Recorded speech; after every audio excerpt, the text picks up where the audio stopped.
And good morning, ladies and gentlemen. Welcome to this very special show on the 27th day of October 2022. Well, Brisbane, what is it looking like? It is cloudy and 23 degrees. Still a very good time of the year. I think the summer might finally be here now.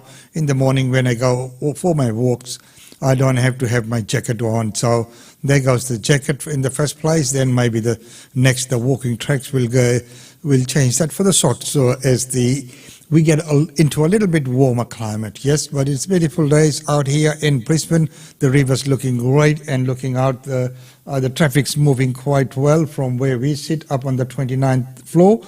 It's looking very, very good. Well, ladies and gentlemen, right now, let's get into the news for today. Today's a very special day as well, being the Queensland Premier's Indian community reception that will be held at the Parliament House tonight from 6:30 p.m.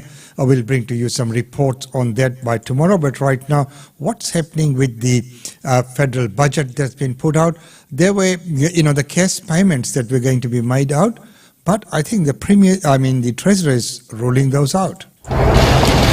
The morning after Labor's first economic reckoning in almost a decade. It's a budget that Australia needs. It's a budget that's right for the times. We've got our fair share of challenges right now. That's an understatement. An astronomical surge in power prices, yet no new cost of living relief. There weren't the big cash handouts that some were calling for, because that would have just fed into inflation. Inflation is public enemy number one. Inflation is the dragon we need to slay. Power prices expected to rise 20% by Christmas and another 30% next financial year. Combined, a 56% jump in electricity bills over the next 20 months. Gas prices expected to rise by 44% over the same time. The government said only a matter of 6 months ago, on 97 occasions, that families would see a $275 reduction in their power prices. Should Australians still expect that $275 off their power bills? Yep, it's in the budget. Except it's not. I misheard the question. What we see is, for a typical Australian family, by Christmas they'll be $2,000 worse off, and nothing in this budget to support them. Jim Chalmers flagging potential market intervention to force power prices down. Triggers, caps, other kinds of regulation. I'm not prepared to preempt any of that or narrow down the conversation today. But the government is encouraging a conversation about the cost of the National Disability Insurance Scheme. There is some abuse of the system. There is some waste that can be dealt with. The scheme growing at about 14% annually and expected to hit almost $100 billion a year within a decade, which at 2.5% of GDP would be more than the defence budget. We're very, very tired of this. So we'd never ever have these conversations about Medicare. Whether it's bringing down the cost of a vital piece of social policy such as the NDIS to a more sustainable rate, or forcing down electricity and gas prices, they're all tough and complicated decisions. But with the next budget not until May, there's a clear sense the government can't wait until then. Andrew Probyn, ABC News. Well, of course, action needs to be taken, and action needs to be taken now. And I quite agree that the government can't afford to wait for that long. There are tough decisions. Well, if they are tough, they are tough, but they need to be taken, taking everything into account and consideration. And of course, you are in power, you are in government because of the promises that you made, and that is why the general public voted for you. Well, right now, talking about the funds, especially looking at the NDIS, and I do agree that the system has been rotted. There have been many misuses and things like that. But what about the money laundering and the amount of money that has been flushed through the pokies and the pokie systems?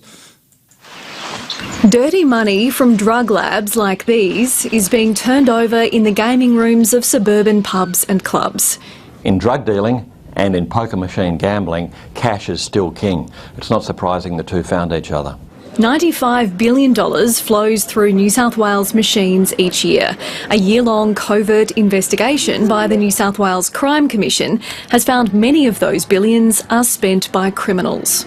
There is some type of cleaning, some type of attempts to disguise the origin of money put in and taken out of the poker machines to make it appear to be poker machine winnings. We found many more people simply using the proceeds of their crime to gamble. The report found club owners and staff lack training and aren't identifying suspicious patrons. We don't know who is a criminal when they walk in the door. They don't tell us. The Crime Commission has made 8 recommendations, including more power for clubs to ban suspicious punters and a mandatory cashless gaming card. The use of cashless gaming is untried, it's untested, and it's really unnecessary in this circumstance. People who only want to put $10 or $20 into a gaming machine are not going to sign up for some kind of digital payment methodology. A cashless gaming card is set to be introduced in Sydney casinos as a condition of their licences. The state government has already tried and failed to implement it in pubs and clubs. Asked about it today, the Premier wasn't clear whether he'd try it again. We'll work very closely with industry in implementing those recommendations. We'll work through it as a government. A trial of the technology is underway in Newcastle. Isabel Rowe, ABC News, Sydney. Well, of course we know that when people go to the casinos, they go just to have a good time, gamble. Then there are serious punters as well. And talking about punters, Melbourne Cup is coming up. How are you preparing for that? Well, right now let's go to Northern Territory, where the government is responding to the budget. Promise after promise in the lead up to the election, the budget now shows what's in and what's out. The headline figure, $1.5 billion of already announced funding for the Middle Arm development, which is still undergoing assessment. It will take 7 years. We'll formalise contracts with the Commonwealth Government over the coming months so that people can understand that investment. I'd like to see it start yesterday, ideally. Elsewhere, $440 million in regional logistics hubs, construction of the National Art Gallery underpinned with $80 million to begin next year, and $28 million keeping Howard Springs on standby. We still have that as a facility to use if we do see variants of COVID that perhaps become a threat to our community. Federal Labor promised a new joint remote housing deal, but no money has been allocated after the current one expires. Other measures like the remote police force are funded under another partnership agreement due to expire in less than 2 years' time. We cannot fund those services that the Commonwealth Government currently support us with. Then there's the question of whether funding for Kakadu will be fast-tracked as promised. It's now been well over 3 years since more than $200 million was promised for the fading national park. However, the ABC can reveal just $35 million of that figure has so far been spent. The budget suggests some of that funding will still have an initial 10-year time frame. For the opposition, the budget misses the things that really hurt. There's no relief for Territorians on the cost of living right now. It's calling on the government to swiftly spend the money it has. Jesse Thompson, ABC News. Well, you can spend the money that you have, but you can't spend the money you don't have, and that's how we've ended up in this $1 trillion of debt. Well, looking at all of this situation, and yesterday we had the real estate update with Usha Chandra of GlobeNet Realty. So the housing situation and the housing shortage, how is the government going to tackle that? The Albanese government has come to power amid a housing crisis. In Logan, the Treasurer's Queensland electorate, Mark lives in a caravan, priced out of a house by rising rents and the rising cost of living. We're even struggling to pay for fuel to get me to and from work as it is. In the budget, there was a pledge to build 50,000 affordable and social homes. The books also confirmed a national housing accord agreed to by all levels of government, which aims to boost supply by 1 million new homes between 2024 and 2029. That's roughly in line with the number of dwellings built around the country in the past 5 years. Some in the construction industry are sceptical the targets can be met. I don't think it's achievable because of the lack of tradesmen. But the Greens claim it's nowhere near ambitious enough. Labor's 1 million homes announcement and housing court announcement is a complete con. Gee, they're negative, aren't they? They always are.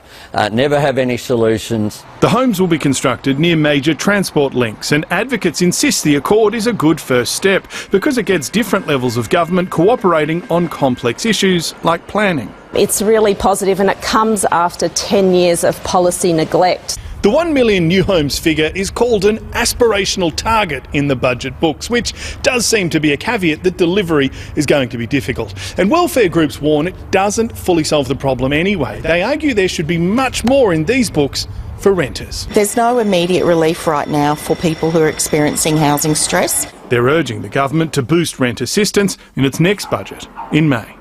James Glendale. So there you go. Rent assistance to be boosted. Of course, as I know what Albanese said, that negative, and they always negative. Well, that's what opposition's there for. The opposition will always look at the other side of the equation. Well, ladies and gentlemen, as I mentioned before, it's wonderful to have your company on this 27th day of October. Well, 25 degrees right now in Brisbane.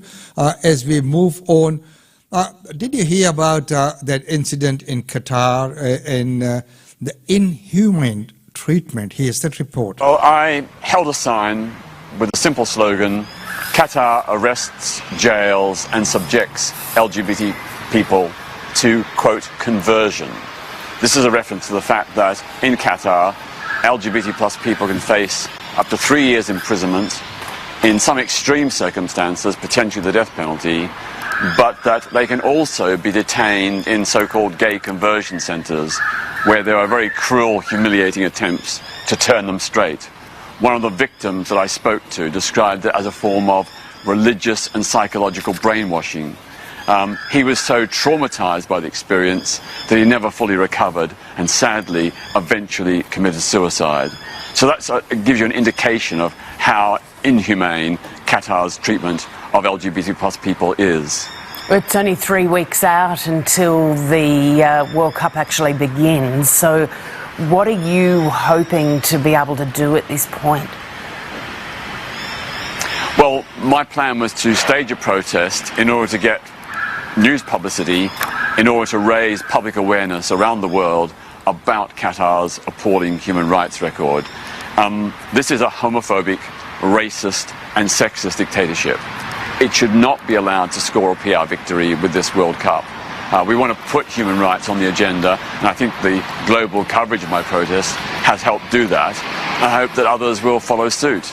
I'm absolutely delighted that the Socceroos have put out a statement defending human rights, including the human rights of migrant workers, and calling for the decriminalisation of homosexuality. That is absolutely fantastic. It is the gold standard, and I hope that other football associations will follow the lead of the Socceroos.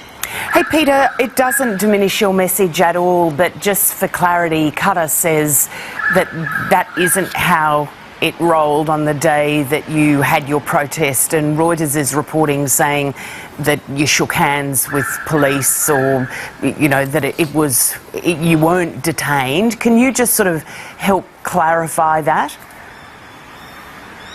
Well, I was standing on the pavement outside the National Museum of Qatar on a busy main road for 35 minutes before state security officials turned up, eventually in 3 big Land Cruisers, and then followed by a police car with officers in it. I timed it from the moment they arrived on the scene until I was released and allowed to go. I was detained on the curbside for 49 minutes and subjected to interrogation about who I was, why I was doing the protest, where I was staying, and if I knew anybody in Qatar. And my colleague, Simon Harris from the Peter Tatchell Foundation, he had his phone confiscated, and they deleted all the videos and photographs that he'd taken of the protest. Yes, it's true, in that situation, to diffuse tension and to try and prevent an ugly situation, of course the tactic is you smile, you shake hands, you chat and joke with the officers so that they don't see you as such a threat. And I think that worked because the officers did calm down when we were quite clearly acting friendly towards them. Yeah, and I do want to stress And of course, if you are active, and you respond to the officers, they will be kind to you.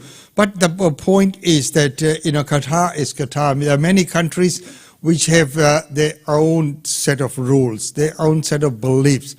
They might not be in line with the rest of the world, but what do you reckon? Should a country be allowed to have its own rules, or could it be just sort of dictated on an international level? Of course, inhumane treatment should never be, forgived or excused. There is no room for that. But when we look at a lot of beliefs and the systems that some of the countries have in place, it's their way of thinking, it's that country's rules, and should that be upheld and obeyed and respected. Some food for thought. Well, right now, the other area that is causing a bit of a concern is you are a company, you're running your business, all of a sudden you get hacked, and something happens with the data that you have got in there. Now, on top of being hacked and facing a possible ransom threat from the hackers, now the government's after you as well. The government's going to fine you if you get hacked. Nayonika Bhattacharya is waiting to find out if her data has been accessed by criminals. It's really scary because I don't have any part of my life that's allowed to be private anymore. Medibank has confirmed that personal data for 4 million current customers like Nayonika, including information about their healthcare claims, was exposed to cyber hackers. This is about nearly as bad as it gets. The only thing worse would be, I guess, having a camera in everyone's house. And it gets worse. An unknown number of former customers could have had their data stolen too. Medibank says it legally has to keep health information on adults for 7 years and for younger customers until they turn 25. And 2 weeks since the attack, there is still unanswered questions. We have no evidence that credit card data has been removed, but I will be very clear to say we are continuing to investigate. As the Optus, Medibank and MyDeal cyber attacks have recently highlighted, data breaches have the potential to cause serious financial and emotional harm to Australians, and this is unacceptable. The federal government is pushing to boost fines for companies that don't adequately protect customer data from $2.2 to $50 million.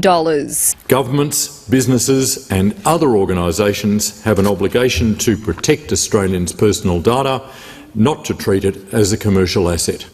The federal government won't say if it supports Medibank paying a ransom to get its customers' data back. One cybersecurity expert says that this hack is so bad that this could be considered. This might well be one of those very few cases where most people agree the ransom is probably worth paying. As the customers pay the ultimate price for uncertainty. Amelia Terzon, ABC. So there you go. In cyber security and cyber crime these days, that's where it's all happening. So wherever there is activity, that's where these people prey. Well, right now, as you know, in the olden days, it was the SIP, the highwaymen, then the bank robbers.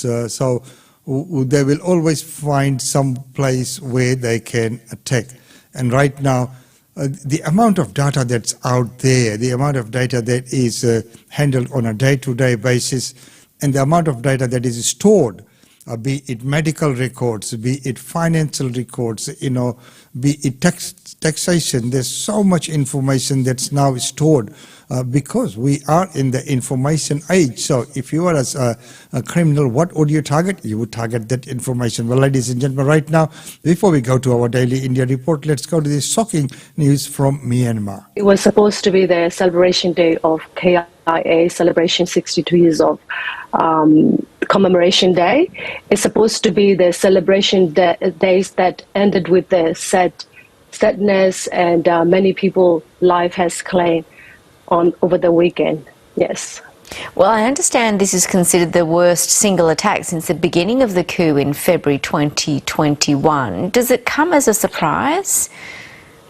No, it isn't a surprise for many of our Burmese community because it has been many attacks been happening that without coming on the news. And this is obviously this news has come up on the news that because of many people has died and reached as a breaking news. But there's many attacks been happening and there's many people life has been claimed in a different ethnic areas and different villages, burned alive and chopping head off. And every crimes so many crimes has been committed every day by the military junta. So this is not a surprise for us at all. Well, the junta has denied that the death toll in this particular incident was this high. What else has it said about the strike, and what are your thoughts on it? My thought is the military junta will deny or never commit the crime against humanity. This is a war crimes. This is a terrorism act. They are the terrorists that killing our innocent people lives. And this has to end. But for ending this war, we need international help, obviously. There are reports the military had blocked off road access, which prevented the injured from seeking medical care. What accounts have you heard coming from the incident? So far, I've heard that over 80 people has died, but the event was attended by between 300 to 500 people. So there will be many more lives going to come as announced as a dead. And yes, there is no access to the road to get to the ambulance or get to the hospital where they can get treated. So we are expecting to receive more news about many lives that are going to come over the next few days. How does It's a very grim news coming out of Myanmar there as well, and as we have witnessed that kind of news coming before as well. This comes in the wake of one of our Gopia chapters is going to be inaugurated there very soon. I think it's on the 5th of November. I hope that everyone stays safe and if the situation sort of stabilizes a bit. Well, ladies and gentlemen, right now it's time to go to our daily India report. Welcome to the Daily India Report that brings you reports, interviews, features and more on India and the Indian diaspora.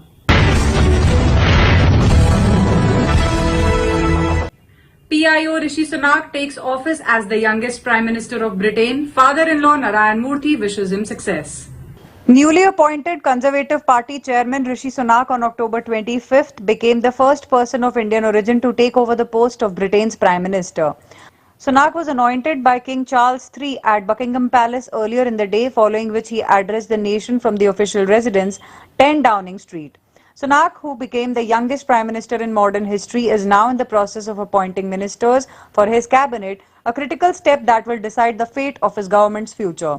He has appointed Dominic Raab and Suella Braverman, who were part of Boris Johnson's cabinet, as Deputy Prime Minister and Home Secretary respectively. Sanak is the son-in-law of Infosys co-founder and billionaire businessman Narayana Murthy. Murthy himself congratulated Sanak on his appointment and said, "Congratulations to Rishi. We are proud of him and wish him success. We are confident he will do his best for the people of the United Kingdom."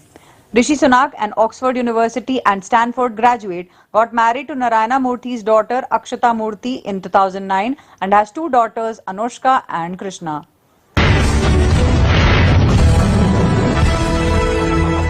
India issues the second advisory in a week to its citizens in Ukraine, asking them to leave Ukraine by all means. India on October 25th issued its second advisory in a week, asking its citizens to leave Ukraine by all available means. In the previous advisory issued on October 19th, New Delhi had warned its citizens against travelling to Ukraine and asked students who returned to the country to leave in view of the deteriorating security situation.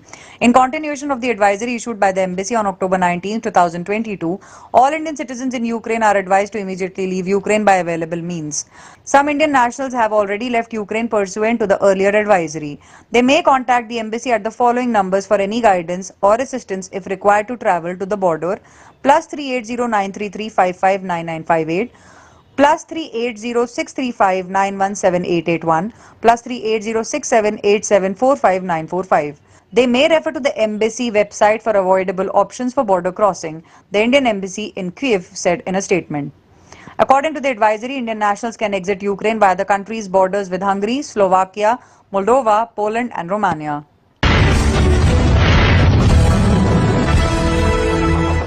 India's Greenco signs MOU with Singapore's Keppel Infrastructure to export green energy to Singapore from 2025. India will start exporting for the first time green energy to Singapore beginning in 2025. The first shipment will go to a Singapore power plant as per an agreement. A memorandum of understanding was signed between an India-based dispatchable renewables company and Singapore's energy business on October 25th. The agreement to explore opportunities in green hydrogen potential in India will see Greenco Group and Singapore's Keppel Infrastructure working towards a 250,000 ton per annum contract to be supplied to Keppel's new 600 megawatt power plant in Singapore. Further, the contract for the export of green ammonia would also expand to cover bunker fuel through the Keppel network and Singapore's network of bunker fuel supplies to ships, said Mahesh Kohli, President and Joint Managing Director of the Greenco Group. Likewise, Greenco's wide range of investment includes $5 billion in the storage of carbon-free green hydrogen energy across India. The green ammonia will fuel newly built ships, including a fleet ordered by the international shipping group Maersk. Last month, Greenco signed a deal to supply 1 million tons a year of green ammonia supply to South Korean steel and power producer POSCO. The delivery is also expected from 2025 to 26 onwards. In total, Greenco is planning to produce close to 3 million tons of green ammonia, which will also cover domestic demand. Greenco's green ammonia will help reduce India's imports of about 6 million tons of ammonia and urea.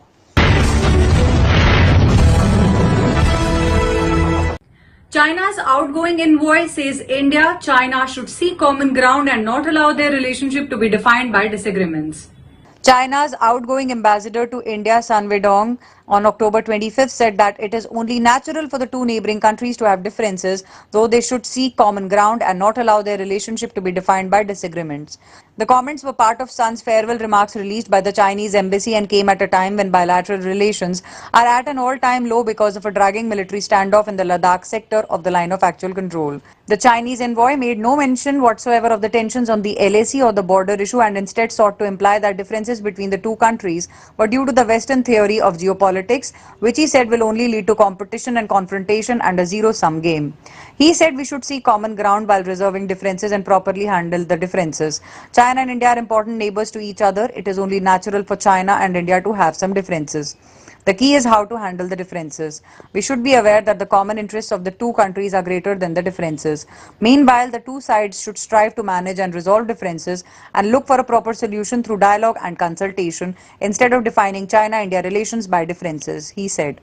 He added that India and China need to respect each other's political systems and development paths and uphold the principle of non-interference in each other's internal affairs.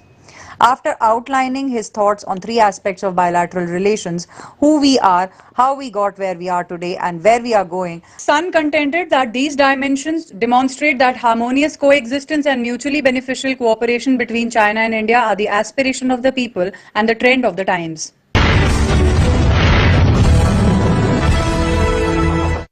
Kharge to take charge as President of the Indian National Congress in New Delhi.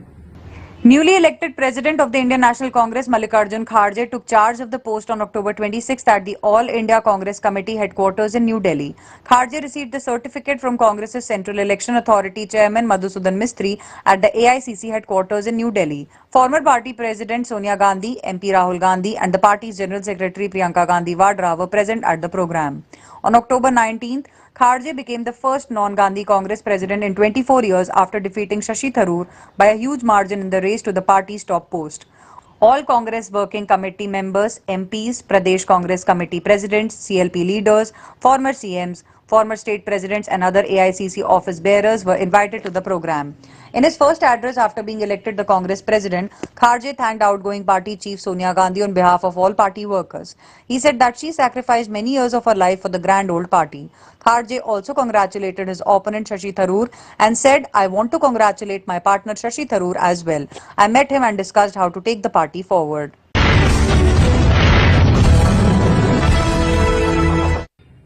Cyclone Sutrang weakens as it crosses the Bangladesh coast. Nearly 83 villages in Assam state were affected by the deluge caused by the cyclonic storm.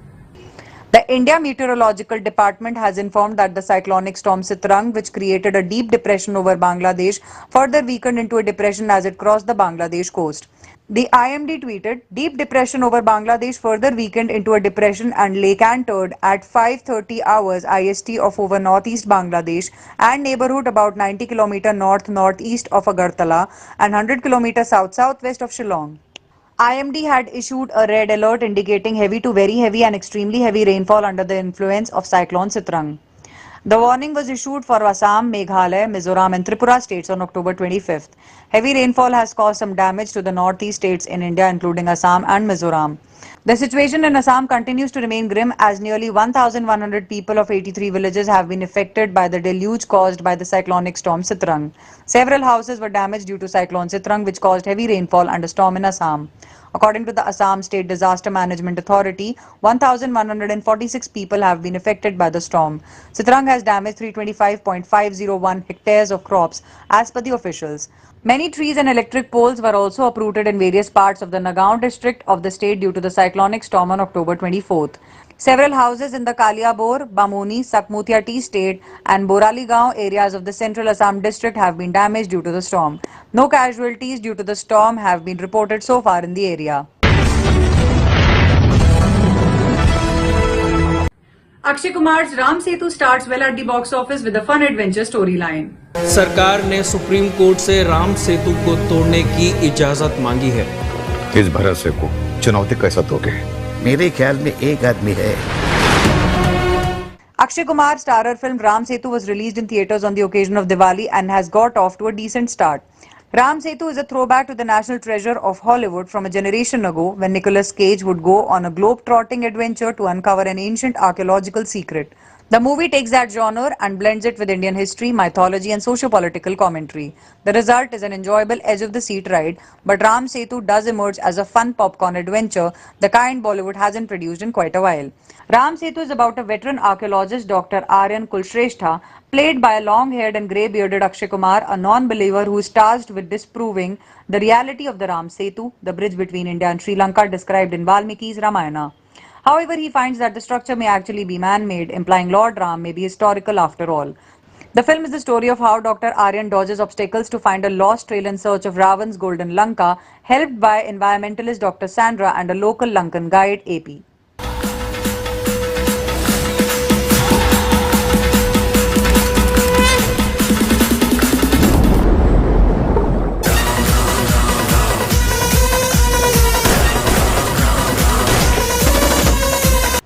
The movie is enjoyable in parts where it is quite thrilling. The credit goes to some good background scores.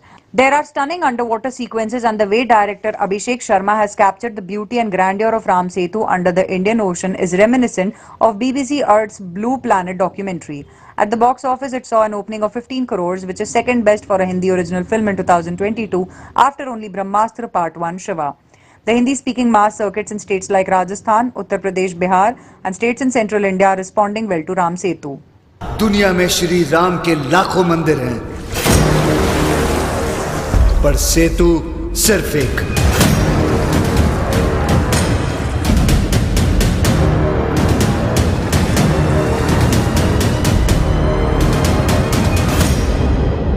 That's all for this bulletin of the Daily India Report.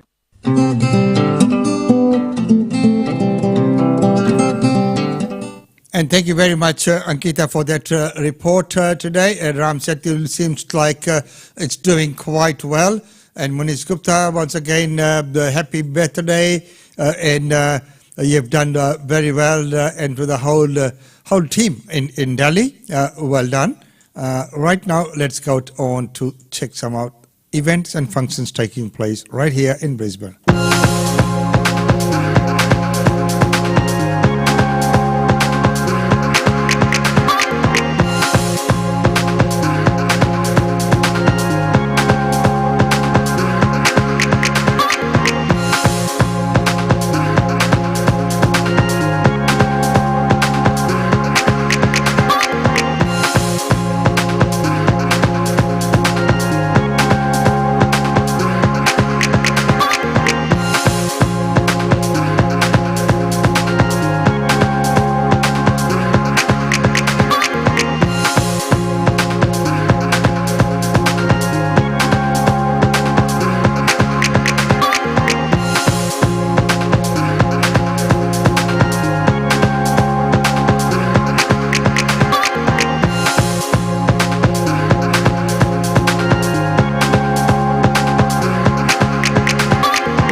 And ladies and gentlemen, that's about all we have time for you in this segment. It's been wonderful having your company today, as usual. And of course, tonight is that reception for the Indian community by the Queensland Premier, and we'll bring to you an update on that by tomorrow. Until then, it's goodbye from us. It's been wonderful having your company.